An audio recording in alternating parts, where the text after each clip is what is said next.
Hey guys, Generac Tractors here, and this is the first look into a Generac 460cc pressure lube single cylinder. This is my personal engine that I'm putting into a Sears Custom here. I've got the side cover off. I've got the spin-on filter. This is where the oil pump sits. Assuming that's a bypass valve or like overpressure valve. Got your strainer here, or your pickup. Got ball bearing for the balance shaft right there. I see ball bearing on the crankshaft side or flywheel side over there. That's a big ball bearing too. We got a large bushing on that side. I'm going to pause the camera and try to get that camshaft out with the built-in oil pump.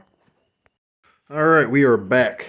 End up having to pull the valve cover off and take the rockers off, or pop them off the springs so I could get tension off of it.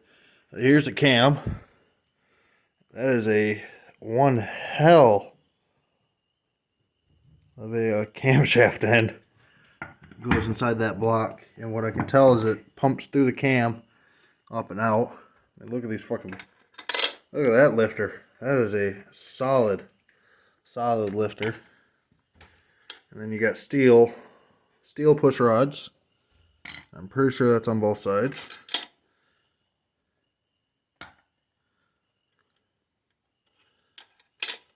Yeah, long steel push rods on both sides.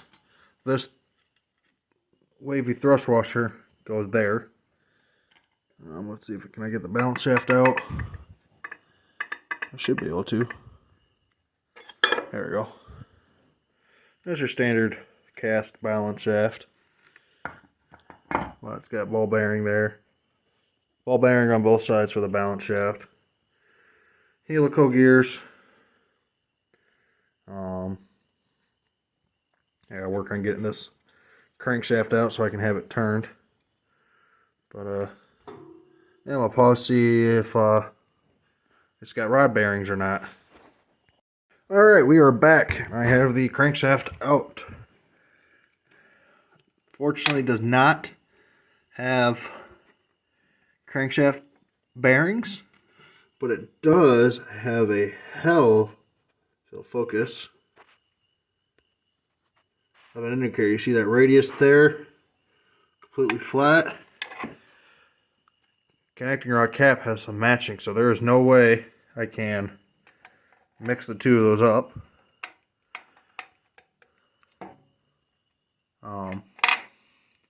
That is a pretty fat connecting rod. I don't know how wide most single cylinders are, but that's relatively flat. No dipper. It's fully pressure lubed. That was my girlfriend's alarm going off because she's got to go for work. But here's the crank. You can see there's the oil port. And it has been beveled already. Pressed on bearing on that side, bushing on this side.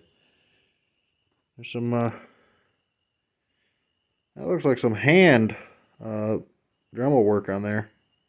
Trying to hold it steady enough, but yeah, that don't look like it's been done with a robot. That looks like it's hand dremeled around there to make it smooth out. This looks like, from what I can tell, this engine's a late 2019, early 2020. It looks like most of the parts were built in 19, and then it was assembled in 2020. But yeah, this is from what I can tell, this is a really solid engine. It's got reinforcement running up through here. It's got a pretty thick, decently thick casting. Probably, well, I can't tell. But relatively thick.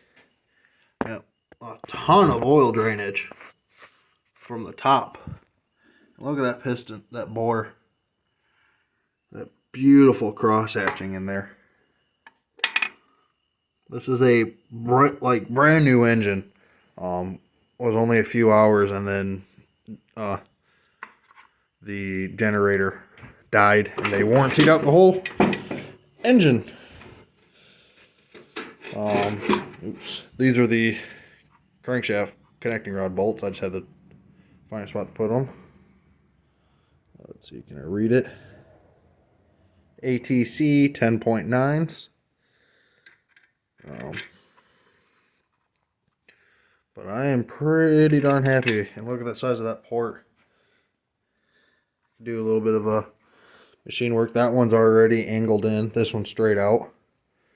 Green springs, and these are, I can push them in by hand. These kind of have me a little bit worried. They are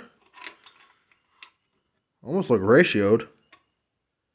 What do you guys think? Ratio rockers from factory. Nice guide plate. 10.9 head bolts.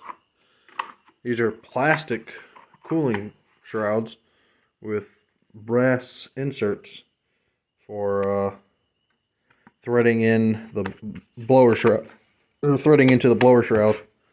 But I'm pretty happy with this engine.